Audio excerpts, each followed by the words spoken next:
പറവണ്ണയിൽ വെച്ച് നടന്ന SSF Tirur division സാഹിത്യോത്സവിന് സമാപനമായി. മേളയിൽ ഇരിങ്ങാവൂർ സെക്ടർ ജേതാക്കളായി.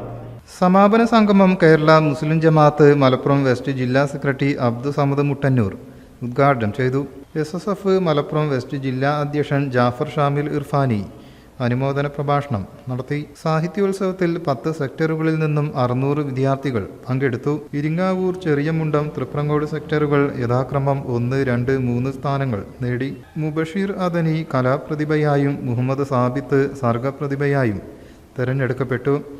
SSF state executive Ilyas Nizami, Kerala Muslim Jamaath Tirur zone അധ്യക്ഷൻ VP Saidalavi Faizi, general secretary Abdul Karim Harooni, SYS Tirur zone അധ്യക്ഷൻ Abdussalam Fazili Muttannur, general secretary Salman Parapputhadam, Salman Saqafi, doctor Suhail Noor, Ansar Saqafi Koottayi, Abubakar Haji, Abdurahman Haji, Jamsheer തുടങ്ങിയവർ സംബന്ധിച്ചു.